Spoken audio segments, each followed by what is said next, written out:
What's up, guys and gals? Welcome back to the Nerd Castle for the next episode of Guild of Dungeoneering. My name is Splattercat, and I'm happy to have you here today as we hang out for a little while and flip some cards, and if we don't win, we'll flip the table and be like, meh, I'm going to bed without supper. In the previous episode, I think we had finally got around to killing Embro. I don't think we ever looked at his towel, though. It's right here, in case you wanted to see his wondrous towel that he used to wipe himself up with. I don't know why a fire monster needed to be in the bath, but apparently he was getting a little bit stanky. He was starting to smell like my recording room right now. It smells like a fish tank in here, and I don't know why. I got up this morning, and I came into the room that I record in, and it smells like a fish tank in here, and I have, like, some sneaking suspicion that my cats are to blame. Like, they both look really, really guilty right now. But I can't figure out what they did. I assume that later on when I have no socks on, I'll find it with my foot or something, and I'll just be like, oh god, it's so squishy and it's in between my toes. That's the worst feeling ever when you like get up in the morning or you get up at like 6 a.m. to go to work and like the cat has vomited on the floor and you step on it barefoot because it's like hella dark. Oh, I hate that so much. But like, oh, kitty, kitty, why? You're so lucky I love you, kitty. You're so lucky I love you, because otherwise our relationship would have just hit a snag. I mean, I think it's still a little bit of a snack. So what are these right here? None shall pass. Okay, so we can do it with 10 more of the Barbarian. The Barbarian was a little bit aggressive for me. I did like the way that he just, like, curb stomps everybody that gets in his way, but he tends to hurt himself a lot, too. So far, my favorite character is actually the Bruiser, very much so. After the Bruiser, I like the Apprentice quite a bit. And then I'd say my third place is probably the Cat Burglar. I should give the Mime another try because you guys seem to be convinced in the comments that my prejudice against the Mime was wholly unfounded. And so maybe we'll give that another go right now. They want me to defeat a skeleton right here. That's not too bad. That's pretty easy. The Curious Crypt wants me to go. We did that one right there. Did we do the Shady Summoning? I thought we did the Shady Summoning. Maybe we did the first part where we had to rush it, and then we didn't do the second part. Maybe that's what it was. Either way, let's go for this one right here. We'll finish the last one off, probably in this episode or the next episode, to be honest. I don't know if these are the last dungeons the game has to offer, how long the game is. It would be nice if the game was short and sweet, because honestly, I think the game lacks staying power. Like, the game is one of those games that you play for a couple of hours, and then once you've done that, you've seen just about everything. And so, honestly, if they would keep it nice and succinct, I guess is the word that, well, I don't know if that's the word that I want, but anyways, if they could just keep it nice and, I suppose, clean and well executed instead of dragging it out for 25 hours, I figure that'd probably be a better decision. Let's go with the Mime. We'll test our metal against a skeleton, and by metal, I mean I'm going to hit them with my imaginary mace, sometimes pronounced mate. Alright, so the goal is to kill one skeleton. That's it. The lowest expectations ever from a dungeon. And so, the skeleton is already positioned for us. He's surrounded by all kinds of horrible fountains that are going to curse me and hurt my feelings and say terrible things about my heritage. So let's go fight with this fire imp over here. Yeah! Fountain of no ledge. Just in case you don't want any ledges. I already used that joke, didn't I? I already used that joke. I thought about it as I was doing it. I was like, you know what? I think I've done this joke already. Let me go ahead and abort. Let's see. You gotta, whenever you use the word abort, you gotta say it like a, I don't know, like a pirate robot. Abort. You gotta keep it like, ooh, we got imaginary cannon right there. We got imaginary box. That's not gonna block the spark right there. I think I'll just trade for right now so that I can increase the amount of cards in my hand. Oh, bummer. He gave me stupidity. Wait, how did I get stupidity right there? Oh, I stole his, I cloned his next card. That doesn't draw. Damn it, I need to pay attention better. Alright, well, they gave me a stupidity card that I can, I don't know, maybe if they try and clone me or something, I can use it. Let's use Imaginary Cannon to get ahead in the DPS race right now, the DPT race. He's going to use Flare on me. I do like an enemy with a little bit of Flare. Get our Applebee's on, although I noticed Applebee's doesn't do that anymore. Like, all those random, like, TGI Fridays, Applebee's type places, they used to have, like, all of their waitresses and waiters would have, like, all the random little buttons and shit all over their little aprons or whatever when they were serving at your table. But I noticed all of them got rid of it. I have a sneaking suspicion it's because of Office Space. Just because that movie really, really rip and tore into the mandatory Flare thing that they make you do. But then again, that's like every entry-level job ever. I don't know. Every job that I ever had when I was like 18, they always had weird, dumb restrictions that I hated. Like things that you mandatory had to do, but made no sense and really didn't contribute to the job at all. It was just like SOP, you have to do this, you have no choice. We can't explain to you why you have to do this, but you have to do it because we say so, and because some guy 35 years ago was like, that'll be fun. I don't know. Maybe I'm just a cynical ass and I just don't go along well with random social structures that are enforced. I don't know. I just don't know. We could go with Slice and Bash. It seems like this character actually has a pretty I thought that the mime used more magic attacks than anything else, but it actually appears to be spread pretty evenly between melee and magic. We could probably go for something like that right there. That's a very well split weapon. But it lacks in defense. I do like, we get bash and slice from right there. We get bash, slam, and rekindle from right there. Or we can just take fire blast. I think... Well, technically, I think that's the better choice as long as you don't mind the stupidity. I mean, you're taking slice instead of slam, and the slam can be useful on specific turns if you can get it to come up when you want it to. So I guess we'll go with the bone hammer right now. Bone hammer is ready. Let's see, we got another fire imp right there. I think that XPing up is probably a pretty decent idea, although we're already at level 2, and all we have to do is kill a skeleton, so how hard could that be? Let's go back this way. We'll take the fire imp right there. We'll put in a corridor on that side. We'll start making our way towards the end of the level because I don't see any real reason why we should be dragging our feet on this one. If there was a dragon in the dungeon, that would have actually been a lot funnier. Disappointed, thy name is poor execution of a joke. Ah, well. What are you going to do? You got a stupid check on your first turn? I'm going to heal myself because you can go up above your max health. Yep, see? I don't know if I brought that up in the series so far, but you can actually heal above your max health and give yourself another heart. And so if your enemy does something dumb on the first couple turns and you can deal a damage and give yourself a heart, it's a great way to get way ahead of their DPS curve. We'll go ahead and throw out a slam right there. I'm just going to try and finish this off very, very rapidly. The mime seems to be doing the better this time around. Maybe I just pulled the wrong mob. I didn't go back and watch the footage, but I did look at the comments, and it seems like a lot of people thought that I was... Well... Let's clone his next card. A lot of people thought that I was unfair about the mime, like I had taken a challenge that I wasn't ready for and punished the mime for it. Maybe that was the case. Got that right there. I'll probably go with bullhorns, and we'll block that off, and then we'll take him out real fast. There we go. That looks nice. Well done. I don't like the ruffled shirt very much, so I'll probably just take the straight jacket for the extra HP, and then we'll make our way off to the skeleton because we're more than ready to fight with him right now. If we could fight a level 2 mob in here, that'd be great, but I actually think it rotates the deck that you have by dungeon, and so it may not give us a level 2 card. It may want us to fight that evenly without leveling up. I don't mind. It's whatever. You know, it's all good. I'm going to build more dungeon spaces because I can. Build dungeon spaces, me. Pointing behind you. I'm through the screen, so what's behind me right now? That's creepy as shit. I don't like that at all. This is why nobody likes mimes. Making me look behind myself in my house like it's behind you. I'm going to block and deal a damage right there. A whump. Technically, it shouldn't make that scratchy metal sound. It should be like thunk. Or it should make some kind of like solid sound. I don't know. He's going to headbutt and deal 2. Well, fine then. I'm going to deal 2 too. That's right. I'm going to deal 2 and a 2-2. What are you going to do about that? See? They can't handle it. I'm just going to finish him off right now because I see really no reason to extend this out. We'll go with... Ooh, Repel is pretty good, although I really like the stool. So yeah, let's get ourselves some fresh dungeon stool. There it is. Throw that on into the backpack. I'm like, what'd you get in the dungeon? Some stool. Ew. Explains why you smell so terrible. Let's go ahead and end the turn. We're going to get cursed right here. What does that do? Oh, monster gains conceal? Oh, no. I may have made a mistake. We should have come around this way. So what conceal does is it makes it so you can't see what the next card they're going to play is going to be. And against a skeleton who has a pretty decent chance to burst damage us, we can do it like this, I hope. I'm going to try and save myself from that conceal by putting it on him. But I don't know if it's going to apply this first or this first. Ah, okay. So we're going to have to deal with the conceal either way. I may have just failed this dungeon. Conceal is a really, really nasty card. I would recommend avoiding it as much as possible because it essentially turns your next fight into an RNG crapshoot because you can't see what they're going to play next, and so you just kind of play cards randomly, and whoever wins, wins. It's sort of like just rolling dice and seeing who can get the higher number. It's a nasty card, and it can ruin your life. So anyways, let's go for... That's the only one that's even remotely useful for the next fight, so we'll go right there. We're going to catch Conceal right here. Disappointing. Oh, they were going to give me level 2 monsters. Well, shit. I suppose I could try and bait that through by putting a Mimic right there. Sometimes he'll turn around and go after something else if you get really lucky, but we don't have any treasures, so I guess we're just going to have to wait this one out and see. He's waving a pretend sword. I can't really make fun of him for doing that because I spent like 12, 13 years of my life doing that. Don't judge me. I grew up slowly. I liked pretend swords. I liked adventures. So we have no idea what he's going to play, but we can be reasonably sure he's going to play a lot of physical damage, so... Well, I was wrong there. So what else will I be wrong about? Let's find out. I'm going to go ahead with Holy Seal. Okay, so that worked out pretty well. Next, I'm going to play Slam. Why not? Yeah, just get in there. I'm going to try and DPS this through as fast as I can.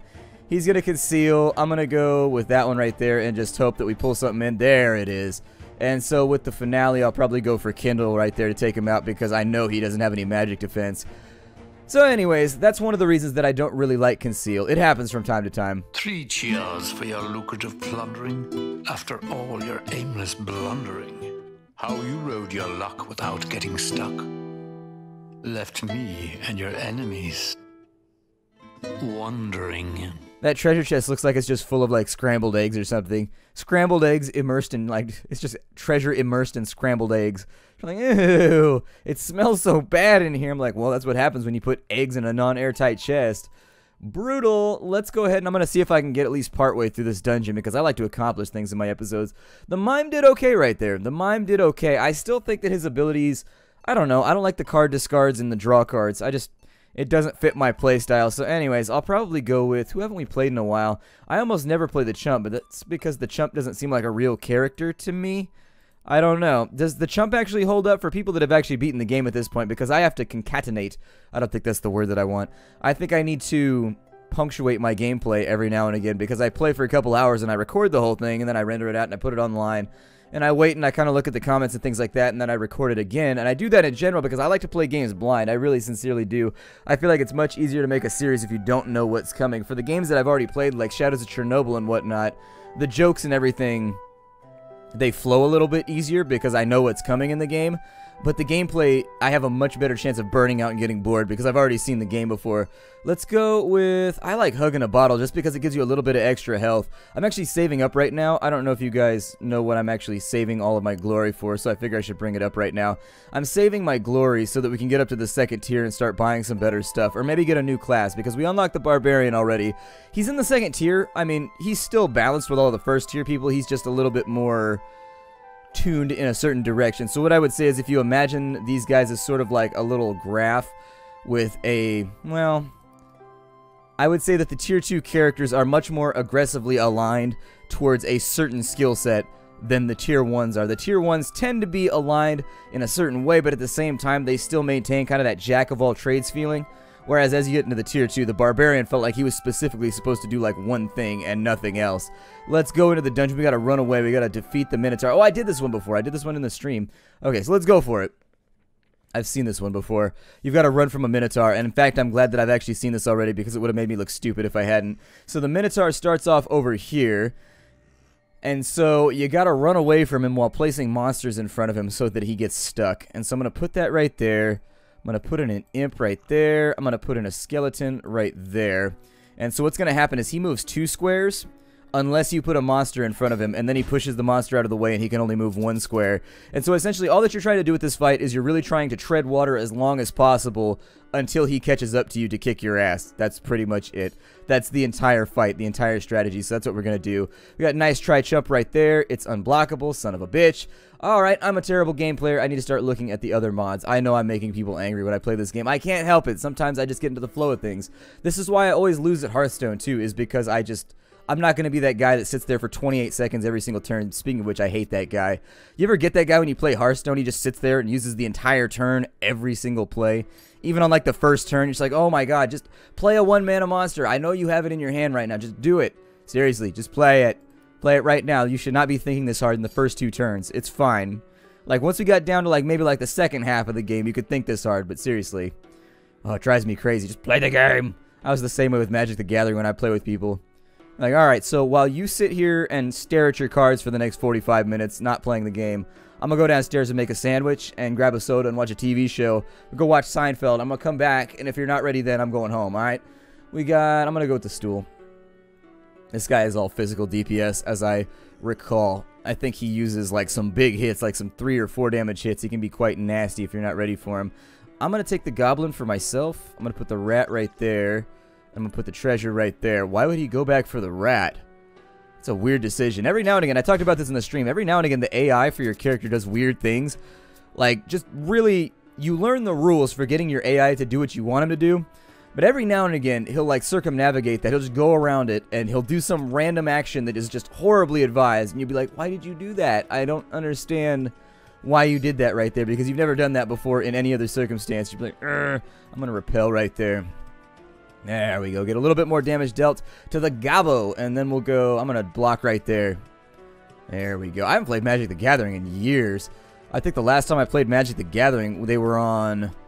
God, Urza's Legacy or something like that. It's been a long-ass time since I've played Magic the Gathering. It has been quite some time. All these are terrible. I guess I'll take the Twig just for Slam, and then we'll replace it later on. We're about to get a buff. What are we about to get? It's a Fountain of Power. What did that do for me? Fountain of Power. Where are you at? Fountain of Power? There it is. Heroes' unblockable attacks gain a magic damage until the next fight. Okay, I'm going to put the Bandito right there. I'm going to hope that we get some sort of advancement on this side so that we can stay away from him. We're going to take a level 2 fight a little bit early. I usually prefer to have at least 3 pieces of gear before I start leveling. I kind of put it in 2 phases. I have gearing against level 1 characters where I try to get all level 1 gear. Then from there, I just level all in one big burst, and that tends to be how I play the game. We should get 3 damage from this. No. Yeah, 3. I can count properly. 1, a 2, a 3. How many licks does it take, Mr. Owl? They still play that commercial on Saturday mornings. I saw that the other day. I was watching cartoons. Don't judge me. I watch cartoons on Saturday mornings sometimes. And I was like, holy shit, they still play that commercial. They played that commercial when my dad was a kid. Like back in the 60s. Like that's like the oldest commercial ever. And they still play it.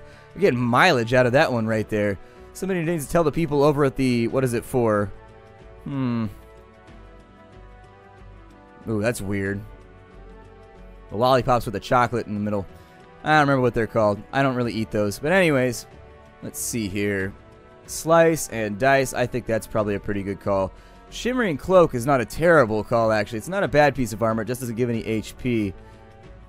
A Tootsie Pop. That's what it was. My God. I don't know why I have such a brain fart whenever I start out working in the morning. I start out recording, and the first 2 episodes, there's always an overwhelming chance I'm going to say something stupid. Oh, we have a dead end. That's not good. That's really, really bad. I don't know what level he is. He's got level 10. No, we're not dead-ended in. What am I doing right now? I could do that. That's fine. I don't know why I got panicky right there. And I was like, oh, we're so stuck right now. Splattercat is incapable of thinking properly. I like the Scorpion, so I may try to fight a Scorpion on this turn and just hope that it turns out okay for me. I'm not trying to be punny or anything. I don't even know if that counts. That's a really, really lazy pun if it counts. But anyways... Judge me not. It's early in the morning, and I'm trying to get things done for the day. He's got a lot more HP than I remember. He's going to use Charge on me, so I'm going to go with Repel. I don't want to take 2 damage at the outset of the fight. I would rather nullify... Oh, my God. Acid Spit. Okay, so with a big hit right there, the minimum that I can do, I guess, is I can nullify the melee attack. This one might be the end for us. I don't know. We'll see what he pulls out over the next turn or 2. That one's unblockable, so I'm just going to play that so that I get the 3 damage versus his unblockable play. And that should be a pretty big, pretty nice hit right there. He's going to go for a heal. So I guess I'll use Slice to negate the heal. I don't really have a choice. And he's bringing this one down to the wire, ain't he? Alright, I'll block that one right there. It's going to give us a little bit of a head start. And then if he plays Neurotoxin, we can block that. We're just basically going to have to turtle this one out. Hey, we got him. There we go. So, we get a level 3 piece of equipment right now. That one is +1 and has counter. That's going to be very, very nice. What does the bone armor do? It gives me a Mind Strike. I'll probably go with... Let's go with the red mail because I think we're going to need the extra HP versus the Minotaur. He's got 10 and he hits really, really hard. He's got a couple attacks that I remember they do a considerable amount of pain if you're not ready for him. So I'm going to go with that right there. I'm going to put another Scorpion in so that I can get some more level 3 gear. I'm going to put in... Actually, I shouldn't have put in that Scorpion. I should have taken the Bandito. Considering my character is tailor-made to fight with magical monsters... I'm sorry, to fight with physical monsters. He's got a lot of random magical stuff that he can throw at you that can make this a little bit more precarious than you would have initially surmised. He's got an unblockable attack out on the first turn. I'm going to do the same thing, I guess. Save the defensive abilities for when he decides to drop the big deeps. We've got a discard ability right there. So I'm going to block. It's going to be successful either way. Let's use our big DPS right now. Well, there it is. He's going to make me discard something. He made me discard Stupidity. What a weird choice. Sometimes the AI does odd things in this game. We'll block that off. We shouldn't have too much trouble with him now that we have the Scimitar, we have the shield, and we have the armor. It was just that he was ahead of us on health before, so we had to deal 2 damage to get ahead of his damage curve in order to win. We'll go ahead and go for Slice right there, and that's going to be the end of the Scorpion. I'd like to fight... I don't think I have any level 4 monsters in the deck right now. That one's got Crush 2, Crush 3. We'll lose dice, but we'll gain Smash. That one right there is a decent choice as well. We would lose a lot of our physical stuff. The Mace, actually, I think is going to coax me on over. I don't think I'm going to use dice very often, and it's much rarer that dice is ever useful for its extra ability. I'm going to go for the Mace right now, I guess. We still don't have a hat. I wish that we did. And so I'm going to try and fish a hat out of the deck somewhere, but... Got an owlbear on that side. I think I'm going to go for... Nah, I don't like that piece. We'll go with this one right here. Give me more options. And let's fight an owlbear, I guess. And we'll make him fight an owlbear. And after this fight, if I get a hat, we'll turn around and we'll fight him. It's not so bad. I don't want this episode to run super long.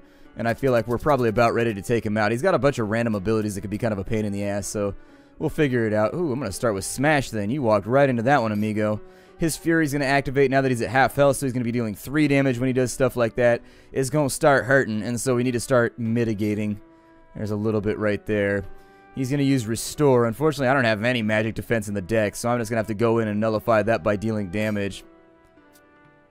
He's going to go for Head Blow right there. I'm going to block it, and that's going to be it for... Oh, no, he deals 2 damage now. Okay, I was going to say that's going to be it for him, but nope, not going to be it for him because he's dealing 2s now. Did we get a hat? We still didn't get a hat. Okay, so since we still haven't gained a hat... Nah, I'm just going to take the loot. We'll take some gold. He's going to beat his way through the bush right there. And on this side, I'm going to play the Massive Gem and the Owlbear so that we can get one more combat in and we'll get some extra glory.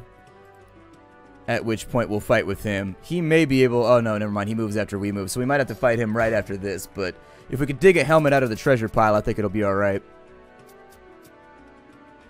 Alright, so first things first. We got ourselves a parry on out. I'm going to counter that parry. So 1 damage apiece. He's going to go in on that. I'm going to play Slam, I guess, since I don't have much of a choice. He's going to play out Oi. And then I'm going to use Get Out of Here right there. Unfortunately, we're top drawing right now. Or top decking, so there's not going to be much we can do. I'm going to go for a Stupidity check to get that out of my hand and maybe catch up a little bit. Ooh, I can block that one. Nice. I was going to say, that's going to be a nasty little turn for us if I can't block that. But we happen to have the right card at the right time, so there it is. Alright, so we got a Feather Cap right there. I think that's probably one of the best things that we can pull. Let's just take the hat. I mean, it is going to dilute some of our physical defensive abilities a bit. But, what are you going to do? If we lose this one, we lose this one. I think we made a pretty good run at it. I think we've played it about as well as we could have. He's got Decay, which means that he should be taking a lot of damage if we can hit him hard enough. He's going to go for Body Slam right there, so I'm going to go for Repel. We'll take that one right up in the front. He's going to take 3 because he took 1 damage from my block. He took 1 damage from himself and then 1 extra from Decay. On this one, I'm going to go for Smash to deal 5 damage, I think. Yeah, that's going to be a big-ass hit right there. He's going to go for 2 right there. We actually cleaved our way straight through him. He had no chance in hell. However, that enemy can be nasty if you come in here with like a wizard or anything.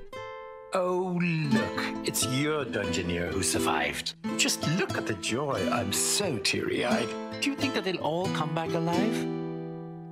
Well, I suppose if they don't, then at least they all tried. Alright, so it seems like a really, really good place to break off the episode. My name is Splattercat. Thank you for joining me here at the Nerd Castle for the next episode of Guild of Dungeoneering. I look forward to seeing you all in the next episode. Let me know how you're feeling about the series, because this is one where it's going to get stale for some people very quickly because you kind of just do the same things over and over again. I think the game would have benefited from some kind of permanent advancement for your characters, just something to focus on in between pulls. Maybe like you got to like select your monster hand or something. I don't know. I think there were a couple things like Hand of Fate, for example, has a couple of really interesting mechanics that keep it fresh where you select the deck that you're playing out of so that you can tailor the challenges if you want and make things a little bit more interesting if you're bored of the cards that you have. I think they could have done something similar in this game. But anyways, I'll see y'all later. How do everybody?